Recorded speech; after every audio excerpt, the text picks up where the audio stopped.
Salam saudara yang kasih dalam Yesus Kristus. Mari kita mempersiapkan hati dan pikiran kita untuk mendengarkan renungan hari ini. Terlebih dahulu mari kita berdoa.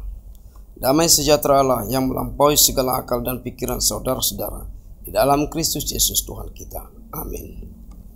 Firman Tuhan yang menjadi renungan pada hari ini, Jumat 15 November 2024, diambil dari kitab Nabi Yesaya pasal 55 ayat 1. Saya akan baca buat kita semua.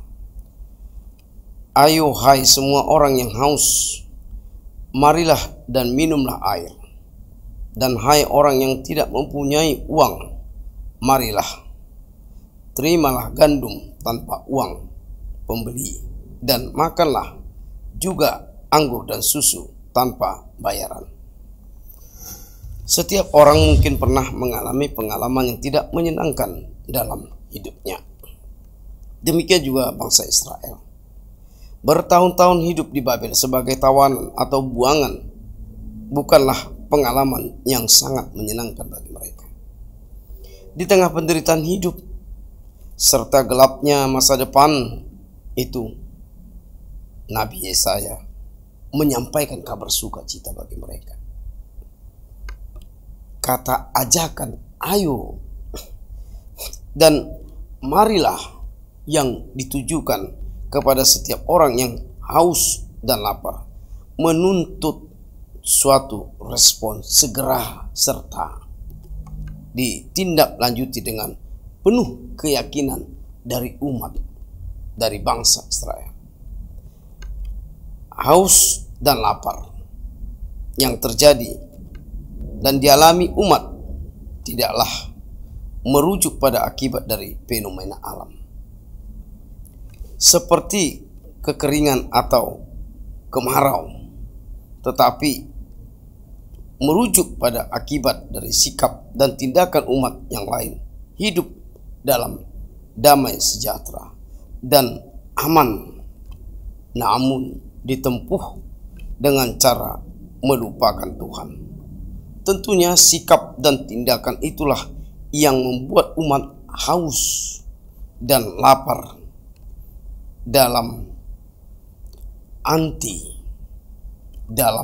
arti tidak ada damai, sukacita, dan kepastian akan keselamatan. Nabi Yesaya mengatakan di dalam Tuhan ada hidup berkelimpahan. Inilah ucapan Nabi Yesaya kepada umat Tuhan. Dalam Tuhan ada hidup yang berkelimpahan. Ada rahasia yang begitu besar yang akan Tuhan berikan dari kelanjutan hidup kita. Tetapi kita, saudara, harus tetap memuji, memuliakan Tuhan, menyembah Dia. Tuhan satu-satunya dalam kehidupan kita, maka kita akan berkelimpahan. Amin. Allah Bapa di surga, terima kasih Tuhan. Firman-Mu membuka hati dan pikiran kami untuk kami tetap memuji muliakan nama-Mu, setia kepada-Mu Tuhan. Ternyata Kau Tuhan memberikan berkat yang berkelimpahan, tapi kami terkadang tidak menyadari. Kami tidak dapat menggunakan memakainya Tuhan dengan benar. Ajarilah seluruh umat-Mu ya Tuhan, yang telah Kau berikan berkat yang berkelimpahan ya Tuhan, supaya mereka merasakan ya Tuhan, Kau tetap ada di tengah-tengah mereka, sehingga mereka boleh peduli ya Tuhan, dan mereka terus memuji muliakan nama-Mu. Bapa dalam Yesus Kristus, ampuni segala dosa kami Tuhan. Dalam Kristus Yesus kami berdoa mengucap syukur padamu. Amin. Anugerah Tuhan Yesus Kristus, kasih setia Allah Bapa, dan persekutuan Roh Kudus memberkati kamu sekalian. Amin. Terima kasih saudara, Anda telah mendengarkan renungan hari ini. Kiranya dimanapun Anda berada, Tuhan Yesus memberkati. Salam.